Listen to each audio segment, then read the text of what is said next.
Hi there, and welcome back to the Fuse Show. Today I'm joined by Xander Oltmann. He's the founder and CEO of Scope. Scope is the marketplace of experts who implement software for some of the world's fastest growing tech companies, like Square and Plaid. Today's title is Marketplaces, the Future of Scaling Any Company, and our tagline is, How can marketplaces unlock scalability and growth for any company? Thanks for joining us in the show. Thanks for having me. So when you speak about marketplaces, what's your experience with marketplaces?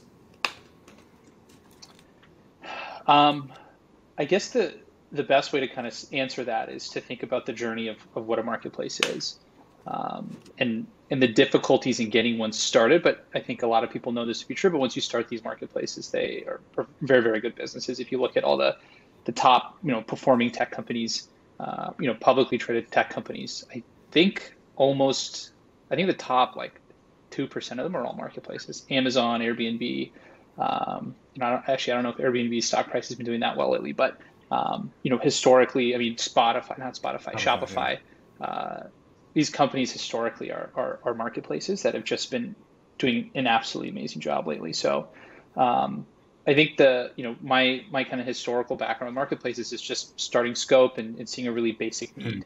Um, and the difficult thing about marketplaces actually is identifying which side you need to start with and which side is going to be the most important. And so you've got your supply side on one side.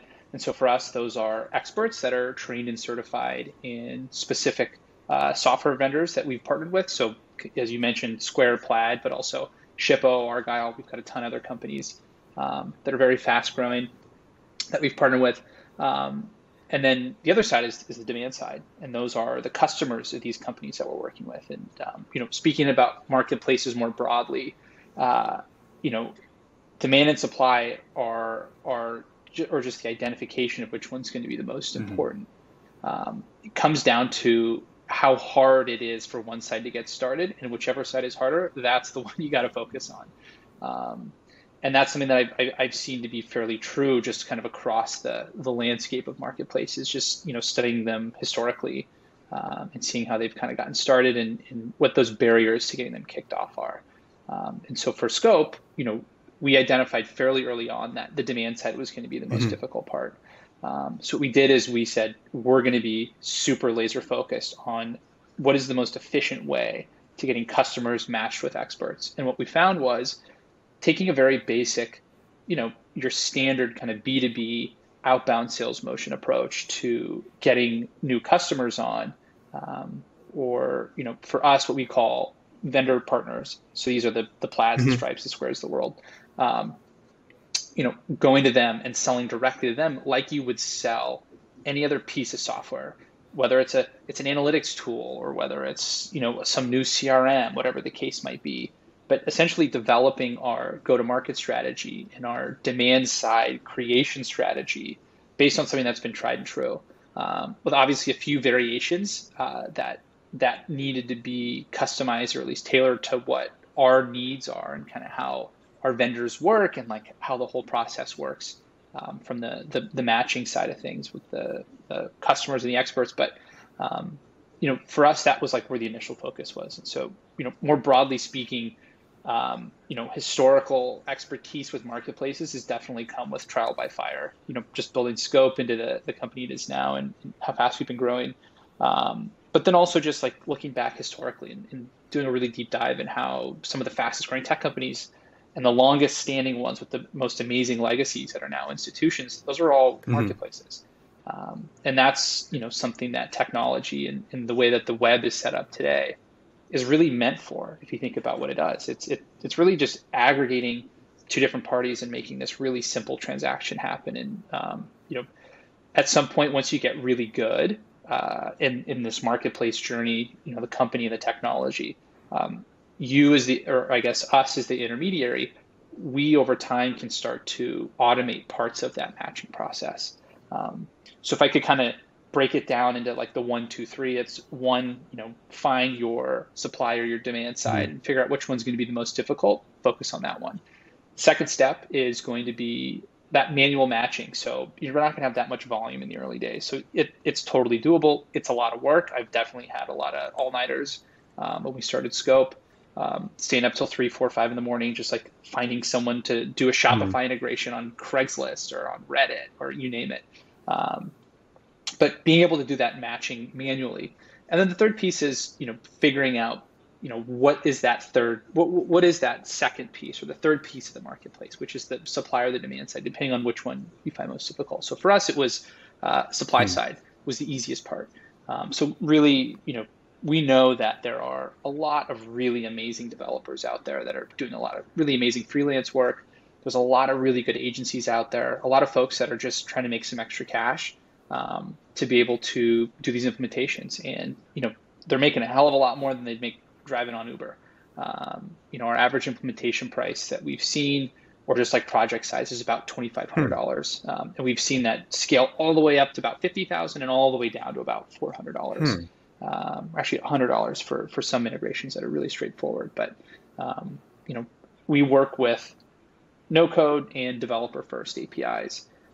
So we can really span the spectrum on what our supply looks like. So that's, when I think about marketplaces and kind of some of the learnings that we've had, that's, to me, those are the biggest things. And, it's one is focus on the most difficult part of the equation. Is it supply or demand? Whichever one is, that's the one you got to focus on first. Second piece is manual matching. So you're not going to have that much volume in the early days. So match your supply and your demand, really get to know the process, and then start to automate it. And then the third piece is, figure out whatever the side you didn't focus on the first, figure out a way to make that really amazing experience for whichever the other counterparty would be. So the supply or the demand side, depending on, Mhm. which one you focus on first. And then figure out a way to keep them coming back and making them excited. So going back to the early days when you first knew that you wanted to tackle one side of the equation, and then let's say you found your first demand unit of like first unit of demand, did you like just crawl through random sources on like call it like Upwork or Craigslist to find someone who had that skill set? For example, let's say someone wanted a like Shopify like app to be built or something in that Shopify app ecosystem to be connected. Is that how you did it? Is that what you mean by manual like matching? Yeah, so it's go out, find, we'll just use scope as the example here. For us it was go out and find that one single unit of demand. So find that one customer that Hmm. needs help getting some technology implemented. Um, and then from there it was, okay, well, how do we go find these experts? And I did something super simple that I'm sure a lot of folks in Silicon Valley historically have done. Went on Craigslist. It's just like I put up an ad. I think the ad was like $10. And the subject line of it was software implementers needed $40 an hour. And then in the body of that Craigslist post, I put a logic test in there just to make people go Hmm. through it, just to make sure people were serious. And I didn't want to just collect a bunch of random Right, right. emails. So if anybody took the time of day to like try to like go through the logic test, they were basically given the green Hmm. light. And had well over like 150 responses in the first like 24 hours. And so that's when I was like, that really is when it hit me when I was like, wow, this is something that people want on the supply side. So now that means to me like going out and finding that demand unit. What's the simplest, quickest, most efficient way to do it? And so for us, it was okay. Now let's go to the kind of the center of the hub, the hub of the Hmm. spoke, really. And so that was let's go talk directly to software vendors. Let's go talk to the customer success Hmm. team, the frontline folks that are all the sales reps, head of implementation, head of growth. Really work this into their sales motion and their ability to, or kind of the bottlenecks that they were seeing with regards to scaling Hmm. up, getting customers live, and offering professional services and implementation services. And that was the really the most efficient flywheel that we could find, combined with again like that historical knowledge of just basic B2B sales. And so that's kind of how we've been able to generate that flywheel on the demand side. And so as kind of as we spoke about, but that's really what we're focused on, and historically what we've been focused on. I don't really see that changing much, which is how do we get customers live for our software vendors that we partner with. Um, and again, the value prop for them is really, really straightforward and simple. It's get your customers live, well, number one. So what that does is it opens up your market pretty significantly, because a lot of these software vendors are actually turning business away, or they're just not dealing with it because the ROI doesn't make Right. sense. Smaller customers can't get access like that white glove services that those large enterprise customers can. So now with attaching a marketplace to it, you have someone that's willing to take that work up and get that work done because the Hmm. volume picks up. So that's kind of the first value prop. Second value prop is longer, happier customers. I mean, these customers are much more engaged because their products are being implemented correctly. They're getting the full Hmm. value out of it. And then finally, it's the ability to just track and manage it all in one place. So it's this really nice bundle that allows companies to expand their markets by getting to those long tail customers. The second is really being able to get the right help to the customers that they're happy. And then finally, it's making it really simple for these companies to just get the customer live and being able to package that all up on a really nice platform and make it really easy for them to make the connection. In the early days, was that first link, like that first Craigslist post, profitable? Was that like unit case, profitable case, or was that more of a test experiment for you? I mean, that was really just a test experiment. If I think about it, I think I mean, our take rate, I think then was probably like 50%, but just more of just like, let's just see what Okay. sticks, start high, and then we can eventually lower it. And I think it was like 1,200 Hmm. bucks, if I remember correctly. So yeah, I mean, the unit economics on our business are pretty good.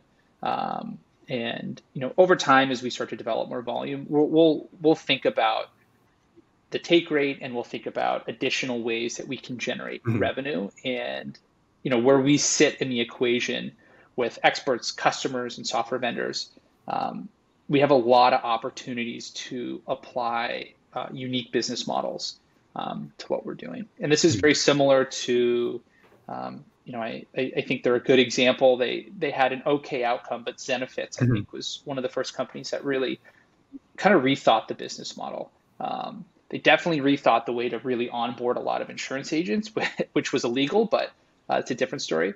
But what they did is they gave away the software for Hmm. free, and then they made all that money on the back end by being an insurance broker. And so I kind of like to approach our business the same way, which is let's give away the software for free, or at least make it very, very, very cheap, get some buy-in from the vendor, and then we can come up with different ways to kind of spread the cost around so it's palatable for everybody. And so that to me is really the most exciting thing about marketplaces, and the ability to come up with these really creative business models that you wouldn't normally see. This isn't your normal SaaS Right. subscription type business. And I think what you're hitting at is, yes, that first transaction may have been, unit economic positive, but really what this does is it opens up Pandora's box for all these like really creative ways that we can generate revenue, and incentivize people to want to use the platform based on the revenue model.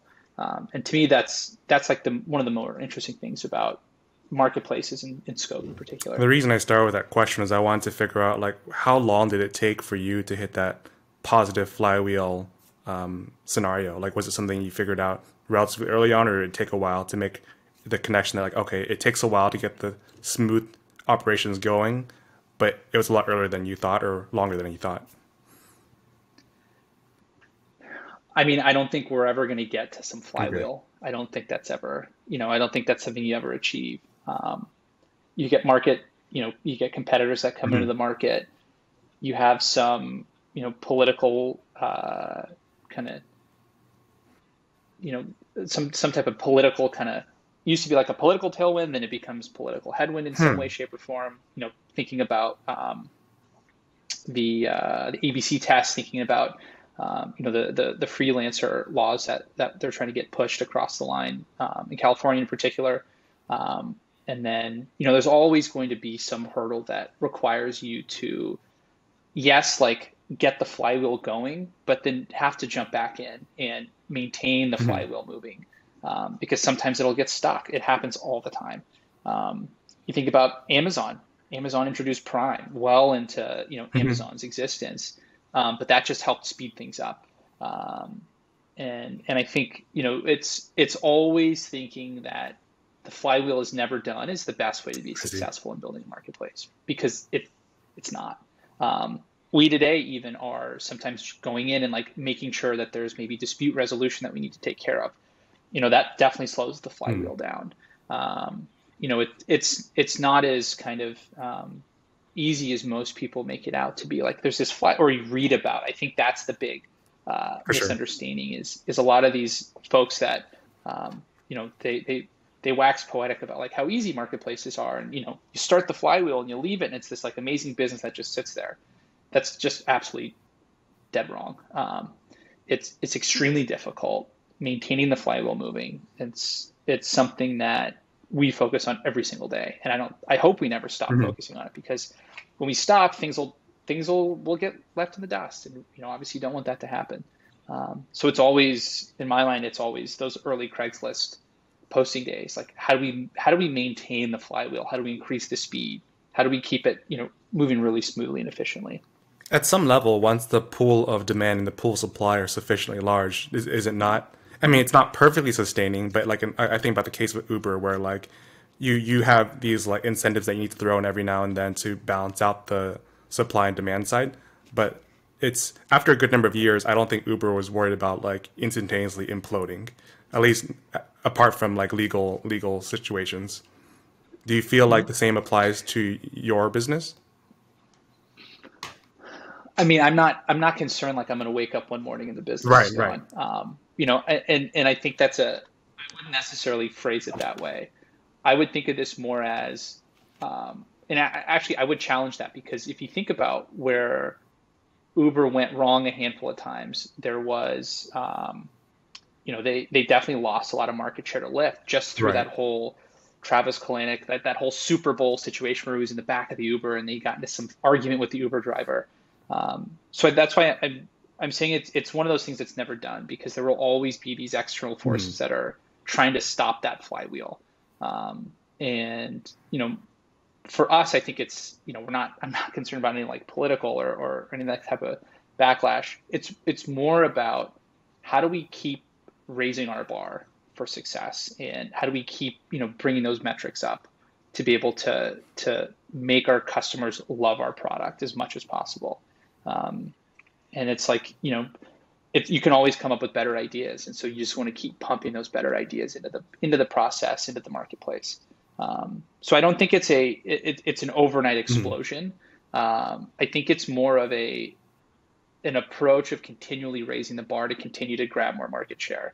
Um, and I mean, Uber along every step of the way was coming up with, better, more creative ways. Airbnb is a perfect example of this. I mean, Brian Chesky was just talking about how they've noticed a shift in their business where I think it's something like 23% of their customer base, the folks that are looking for places to stay, um, they're staying for 30 days. Like that has historically not been part of Uber or Airbnb's Right. business model, and now it is. So it's kind of adapting to what people are seeing out there. And if they didn't identify that, some other market Right. entrant could come in. They could say, we're going to offer you, 30-day stays, super discounts, like connect directly with the host.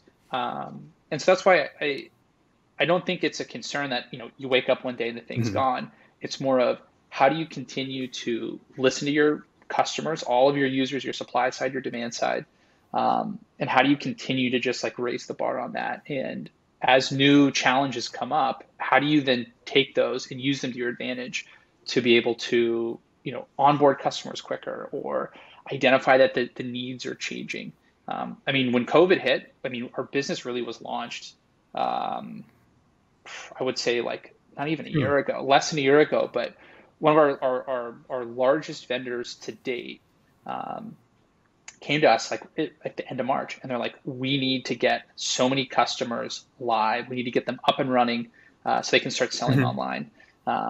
And that was a great opportunity for us, where we we really did everything we could. I mean, we were like all-nighters for a couple of weeks trying to get the deal across the finish line. Once we finally did, able to really help accelerate their needs and getting those customers live. So again, like COVID hits, a lot of strange things happened, and it's you got to step in and you got to rise to the occasion. And I think that's really true for really any Right. business, not just marketplaces in particular. Can you elaborate on what you've been doing or what's on your roadmap as it relates to raising the bar. I think raising the bar is definitely one of the things that helps build natural monopolies for software companies, even if the monetization isn't in the SaaS platform itself. Yeah. So, you know, I think about all the matching stuff we're working on, making it really easy for customers and experts to get matched, making it extremely seamless with a click of a button for customer success, for that sales rep or head of growth, anybody at our vendor partner to be able to get implementations kicked off. Again, it's as easy as a click of a button. You click new project, and then the customer and the expert are instantly matched. So there's just a lot of it continuing to sharpen the knife on how do we better connect customers and experts? Like, what is the most efficient way to do that? Because the less time they spend with us, that means we're doing a better job, which just means those customers are going live very, very quickly. So that's one of our big North Star metrics we actually have, is days from project kickoff to project sign. So that's when a new project is created on the platform to when the expert and the customer are actually kicking off the implementation. So that is like our big North Star metric. So that kind of gives you an idea of where we like to focus, and that touches everything from product to sales to ops, everything in between. But that's everything that we think about really kind of focuses on that number. When I think about, I guess, marketplaces that have existed in the past, you think about things like Airbnb and Uber, or at least I do, and the 5-star rating percentage is like astronomically high compared to any other rating. But when you look at platforms like Upwork as it relates to engineering is such a complex role where there are so many areas where things can go wrong. It's not like there's a binary in terms of like, did I have a good experience? Did I not have a good experience? Like a Uber ride might be, or a food delivery might be in DoorDash. How do you manage the quality component if it's as simple as clicking a button and getting matched? Like what's the chance that matching is successful from what you've seen? And how do you make that more successful over time? Yeah, so to date, I mean, we've had 100% success rate for every implementation that's been kicked off. They've all been completed. And to really think about, I think our use case, and this is very similar to even like trying to quantify or make the experience, or I guess the setting the bar for an engineering team. I mean, that's really kind of the question you're asking there. Is like, how do you quantify, or how do you put like a thumbs up or a thumbs down on an experience that's really hard to kind of judge ROI on? And so I think when we look at, and this spills over into the engineering, is this engineering team good or bad? It really comes down to, and this is something that we've learned, implementations, and I think any project really fails before it even starts. And what I mean by that is, if the requirements and the expectations are not set, then that's when you have a misalignment on outcomes. And so for us, we spend a lot of time making sure that those requirements are gathered correctly, that expectations are aligned, and everything is agreed to ahead of time. Because if anything, if you run down that checklist when that project is ready to go live, or when that customer is ready to go live, and any one of those boxes are not checked, that's a misalignment. And that is a missed opportunity. So for us, it's really making sure that those SOWs that we've templatized, that make it really easy for experts to put together, making it really easy for the communication between the customer and the expert so they can get all those requirements into the product, into the platform, and really into a binding contract. And making sure that those requirements are set correctly from the onset, then we know that things are going to be successful down the line, because we know that the quality of our experts are very high. And we try to maintain that as high as possible. And we know very quickly whether or not an implementation is going to be successful or not, because we have a ton of metrics around time, momentum, all these other types of metrics that we collect. And so we can tell pretty quickly if something's not going to work. So that's like that's like us tracking current process. Now let's hypothetically say something does go wrong. What then the next step is there's a really great book by Danny Meyer called Setting the Table, and he talks a lot about the difference between service and hospitality. Service is when you've You drop off the dinner, you say, great, enjoy your meal, and you walk away. Hospitality is when you drop off the plate. It's got, for like a birthday, and it's got your name and chocolate around the corner. That's kind of the difference. It's like taking that up just a little bit. And so what we do is when we see an issue pop up on the platform, and we need to step in and have some type of remediation, or just like dispute resolution, we use it as an opportunity to kind of like really understand where things went wrong, take all of that feedback, build it back into the product so it doesn't happen again, and try to make sure that the customer's voice is 100% heard. And we try to do everything we possibly can to make sure that they walk away with, maybe this exact project didn't go well, but the experience I have on Scope makes me want to come back the next time I need to implement another product. Or if I want to continue to work with the expert on some type of support contract or some type of maintenance contract, that relationship stays really good and solid throughout. So I think that's kind of the soft side of things. But the really kind of quantifiable part of things are, those requirement gathering process and that alignment on expectations is pretty straightforward, and we're getting really close to being able to really quantify them and put them into some type of review system. Yeah. How large is your team right now, and what's the distribution of the roles? Yeah, so right now we're 12. We've got 2 on the sales side, 1 on the ops side, and then the rest of the team are all product and engineering. So we're a pretty product and engineering heavy focused from the employee base.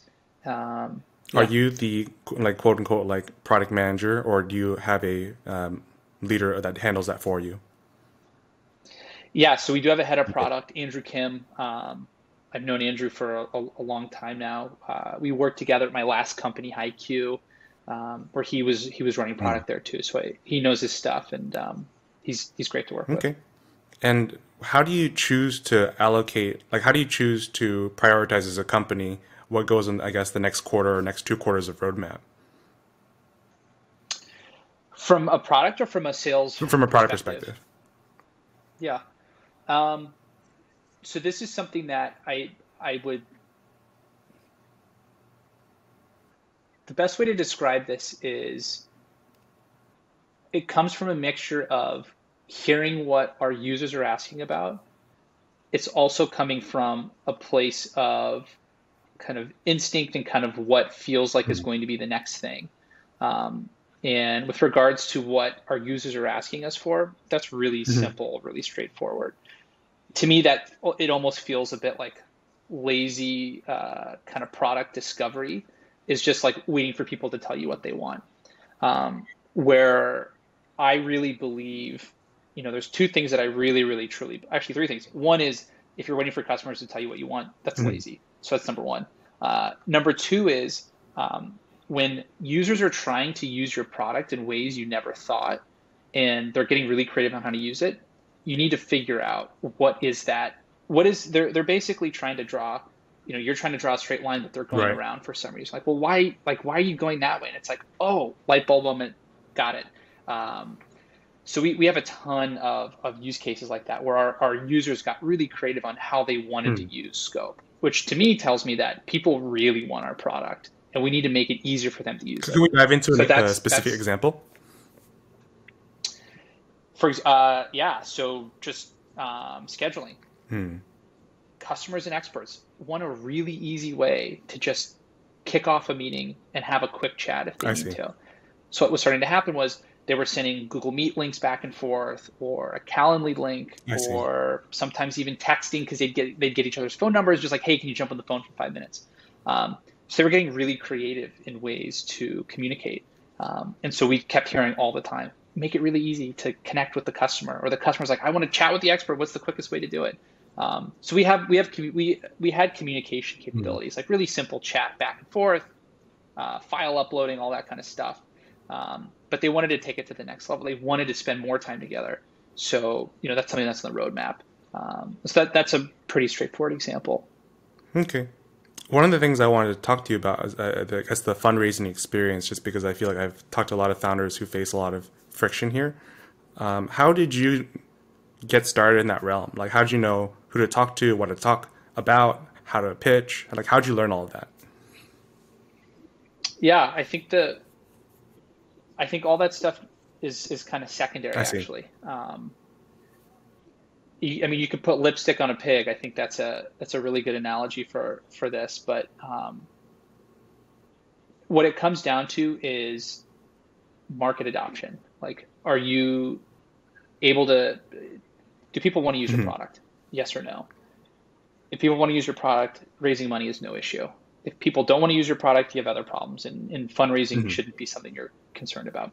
Um, so that's, when I think about, at least for me in particular, like that's the one thing that I always try to I see. focus on is like, what is the product and what is the roadmap that's going to allow us to really build a game-changing experience for our users. Because investors see that. They see the excitement, they see in the diligence process. You better believe it that when you pitch an investor and they get excited, the first thing they do is they pick up the phone and they call 4 or 5 other Mm-hmm. people to run that diligence Mm-hmm. process, to just like kind of gut check on, is this something you would use? Would you not use this? How would you use this? And so for us, it's a really easy phone call to call a couple portfolio companies and say, how's onboarding customers? Is it a problem for you? Yes or no? Great. If it is, we're talking to this company's scope. We're really interested. Would this be something you would use? And the answer is usually yes. So for us, that's a pretty straightforward way to go out and like collect that anecdotal Gotcha. data. Um, and so I think that's the most important thing is, if I could give advice to founders raising money, it would be understand what the hook is in your product and make the path really easy for investors to understand that. And if you can do that, then they get the story, they get the product, they get why this should exist, and then from there, it's obviously like the traction numbers will show up, but a lot of early stage investors are writing checks before there's any traction. It's just more of, where does this fit in the Mm-hmm. world, and is this the right team to do it? Um, I think that the team is really, really critical as well. And so before you even get in front of an investor, you got to make sure the team's really good. But if you've got the good team, you've got the product, you need to help investors come along for the ride and help them understand why this is something that should exist. So I think that's the most critical piece is let them know and make it very, very clear to them why this should exist. Make it really easy for them to pick up the phone, have a couple referenceable customers, have them do their own diligence, help even give them some Mm-hmm. nudges like, hey, you should probably talk to this person because they would be, or you should talk to this portfolio company because they would be a really good fit Hmm. for us. Almost like stack the deck in your Right. favor. So I think that is the best way to be able to, as a founder raising money. I think that's the number one thing. I mean, I'll tell you this, like I spend a lot of my time talking with our existing vendors that we work with, talking with existing experts and customers that are getting spun up using Scope. And all this is just collection on what's working, what's not working. This goes into now Mm-hmm. product. It goes into help pitch the company better, helps pitch the product better. And going into a fundraise, it makes it really easy to pick up the phone and say, hey vendor, hey customer, I need 30 minutes of your time. I'm going to do an interview and we're going to do a quick case study. And so now you can basically build this like stack of case studies that you can just hand to the Hmm. investor and they get it. They hear it from other people and how they're kind of talking about it. And through that process, it'll help you just get smarter on how to pitch the business, but also provides you with some really powerful ammunition to go to investors to really make a big impact on them. And what about the timing component? Like, how did you know when was the right time to start fundraising, and how did you know how long? Did you have a ballpark idea of how long it would take to raise those funds? Um, I think if you can, it's always a good time to raise. Hmm. Okay. I think that's again within reason. I'm not advocating for over raising and diluting yourself to zero. But raise it when you need it. I think that's the best advice I can Okay. give. Um, Raise it when you absolutely need it, and not when you have like 3 months of runway left, but when you have a very clear reason why you need the money, then you should raise it. If you have a whole laundry list of things you need to do, and you've been able to kind of check the box on some things that would give you really strong signal that the next step is really powerful. So, for example, you're starting to see a couple customers come in to use the product in a very similar fashion. That to me says that, okay, there's some market fit here. You can probably start to think about bringing on your first sales hire. At that point, then you can think about this as what's the playbook you would hand them? Are you in a comfortable enough place where you could hand them a playbook? To me, that's a signal of, okay, cool. That's on the roadmap. That's something we have to hire for. I can now go out and raise money for that because I know what the use of funds are going to be for. I don't think it makes sense to raise just to raise. I'm not advocating for that at all. If you have a very clear roadmap and some data to be able to back up why these next hires or why this next market you should go into is going to be a winner, and you just need the resources to help you get there. That's the time to do it. And fundraisings, they're with regards to how long they take, all over the map. I mean, I've raised money in 3 days. It's also taking me 3 months to raise money, sometimes 4 months. Which is not that long now that I'm kind of saying it out loud, but it really depends. But I would always buffer for 5 to 6 months to do it, just in case, because you don't want to go into fundraise with 6 months of cash left. That's a very dangerous game to play. You're in San Francisco, and I imagine you have a lot of exposure through your network and your network's network as it relates to connections to the investor community and knowledge about like the startup space in general. For the people who are either watching the show or other guests that follow or other guests that we have, they're not necessarily in Silicon Valley, not necessarily in San Francisco. So how would you recommend they learn how to go about the process? Like to learn about the startup space, the fundraising space, how to build and I guess operate like teams at scale. Yeah, so I think so there's really like 2 questions in there. One is like, how do you kind of break into the investor network? And the second one is like, how do you operate like a team? So I think the first thing would be, I'll give you a perfect example of this. Our largest investors, Craft Ventures, so David Sachs and Brian Murray led our pre-seed round, and then they continue to invest all the way through our seed round. I actually was introduced to David and Brian not because I was in Silicon Valley, but because one of our early vendor partners had raised a round from Craft, and then they made an introduction to us. They said, I got a Slack from them that said, from one of our early vendor partners that said, hey, David Sachs and Brian Murray would love to talk to you about what you're working on because of the great work you've been doing with us. So jumped on the phone with them, spoke to Brian and David on a Wednesday, and then by Friday evening, we had a term sheet. So really, really quick. And so I think, to me, that is a very good strategy, is get business, like get users, get customers. That is the number one thing. That speaks for itself, speaks volumes. I think there are a lot of companies that you see today, especially when you read TechCrunch or you read the news, you're going to read those headline grabbing things, a year and a half old, raising $2 billion or raising at a $2 billion valuation. That's the exception. That's not the rule. And not all of those companies are going to be successful. There are more stories of people over raising without any product and absolutely flaming out. Klinkle, perfect example. That to me is a problem with someone that is almost too connected. You can be too connected where it's too easy to raise. And at that point, you kind of end up raising a bunch of money for something that doesn't really have any traction. And that's a problem. So I think the number one thing that I would emphasize the most is get users, get customers, get people to love your product. And then you won't have any issues raising money. And again, build those customer use cases, build those case studies out, because they're extremely powerful for your product team, your sales team, marketing team, and the ability for you just to pitch your product and to talk about why this should exist. So I think that's the number one thing, is focus on customers. Everything else will fall into place. So you've mentioned a lot of lessons that you learned through your experiences, both in this company and in your former one.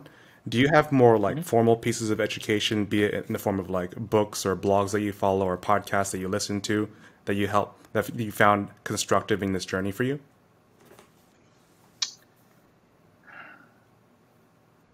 I mean, I read a lot of books. I definitely have read a lot of books. I wouldn't say there's any one particular place I go to just like keep learning. I think it's just always on kind of thing. I mean, for example, like I gave an example of a book by someone that's in the hospitality business, Danny Meyer, he's the guy that started Union Square Cafe. He actually started Shake Hmm. Shack, ton of amazing restaurants. And that is not tech related, not Right. fundraise related at all, but it really is. It's one of my favorite business Hmm. books. And for mine's covered in notes. And it's everything from, if you can read between the lines and you can really kind of boil down what he's saying in that book, it's some of the most powerful product thinking. It's some of the most powerful fundraising strategy, how to build a business, how to, continue to make employees happy. Um, so I think there are a lot of really obvious ones, but I feel like the problem is like if you log into Twitter, it's just the same people talking about things that just are not necessarily like that in depth, and they're kind of like armchair philosophers. And to me, that I'm not a huge fan Right. of that. So I would look to folks that are deep operators that have done very successful Hmm. things, and I would shy away from the folks that are just kind of talking to talk and kind of feel philosophical. Um, so I think I would point folks in the direction of, I would absolutely pick up Danny Meyer's Setting the Table. That's one. Two, a really good book is Platform Scale. If you're starting a marketplace, if you're really focused on that, that's a really good one. Um, I think with regards to just like continuous like reading, there's just things that pop up that I take a look Hmm. at. Googling, just I read, you know, I read a good amount of news, but not so much. But I think it's good to stay relevant on you know current affairs and what's going on to kind of continue to like get the mind going and then start to dive in. And when you see something interesting in an article, then use that as your jumping point. I would say, read articles, find pieces that are interesting in there that you're really kind of hooked on and like turned on by, and then go in and like do like a deep dive. That's how I've learned most of everything I know now. Even I've learned more probably doing that than I have from anything I learned in Hmm. school. So So you mentioned these times of your business where you're working multiple all-nighters, potentially for like multiple consecutive days or even weeks. How do you balance that with, I guess, your learning time as well as your personal recovery time, either for your physical like body or for your mind? yeah, I mean, going through those all-nighters, that's a learning process. That's like you need to figure out something's broken if you're having Hmm. to do that. So I think that's in and of itself the best. I mean, that's the best learning you could ever get, better than anything you could read. So that is like learning mode through just like mainline. That's like mainline education, like straight into the bloodstream. So although those moments are really hard, and the moments in your business that are really hard for you to face, those are always the best learning opportunities. So I throw out the books, like this is you're writing your own book at this point. That's when I've Hmm. learned the most actually. Um, and so I think it's those moments of like psychological and like physical difficulty, um, that are your times when you're going to learn more about yourself, about your business, and you'll probably won't make that mistake again. Or if it's something that's a positive thing, it's okay, great. I'm working towards an end goal, but I'm learning a bunch along the way, and you could probably make the process easier next time. Maybe delegate a little bit more. Um, so I think that's, you know, during those times, that's the educational piece. With regards to balance and recharge, um, you kind of got to pick your battles. So I highly recommend finding um, some small way to help take your mind off the hamster wheel. Um, but sometimes, you know, business is more important than um, you know personal well-being, which is true. I mean, it's a very blunt thing to say, but it's definitely Right. true. And what happens is you work really really hard for a while till your breaking point, but then you will find a moment where you're like, wow, all of the wins, all the really great amazing things that are going to come from that will be better than any Hmm. downtime you can take. um, and then you can look back, and then you can find a time, you can find a day or two. For me, it's surfing. I Hmm. love to surf. So if I get a window on like a Saturday or a Sunday, and I've been able to like kind of fight through the really, really tough parts. of the day, I can quickly go for a surf for maybe an hour and a half, maybe 2 hours. And then if I know I've got a huge window of time on a Saturday, completely go off, surf the entire day and just like check the phone maybe every now and again, but really try to turn off pretty significantly.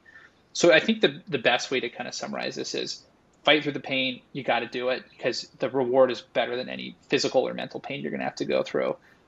That's one. I mean, the other part to this is like it's amazing how much further you can actually push yourself if you really think about it. And when you're ready to give up, you've probably got another 40 or 50% left in the tank. So I think that's number one. Number two is if you can, find little bits of time to really exert something or pour yourself into something to get your mind off that, out of that hamster wheel is really important. It'll help you think. It'll help you be more clear in your thought. And it actually helps you give you time to really reflect on those difficult situations that you go through. So I think those are the two big things. But again, I think it's force yourself to really push hard. You think you can't go any longer. You've got at least another 40 or 50% left in the tank to keep going. I think it's definitely easier said than done. Were there ever moments that you felt like, dang, Absolutely. this is so painful, I want to quit? And if 100% yes. No, absolutely. There are absolutely times that I've definitely wanted to give up. And don't get me wrong, I absolutely have. Like, we'll be the first to admit it. And I look back on those times and I think to myself, like, I wish I could have kind of maybe kept going a little bit more. And sometimes when you do call and you say I can't go on any longer, sometimes it is the right call. But 99% of the time, the harder you keep working, the more it's going to give back to you. And I think that's a really important thing. It's like what you put into things is what you get out of it. So if you're going to put 110% in, it'll give you 110% back.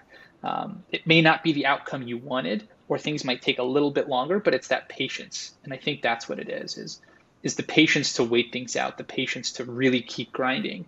So if you can learn to be very patient and just keep working really hard and grinding through, I think that's a really deadly combination that you can't be stopped. Definitely agree. This has been an incredibly insightful conversation, and I'm really glad to have this time with you. I also want to be respectful towards your time and not take up too much of it, so I just like to end all of my calls the same way. For all the people who are watching the show who might be interested in getting in touch with you, what's the best way they can get a hold of you? Yeah, easiest way is Twitter, at Xander Oltmann, XanderOltmann. DMs are always open.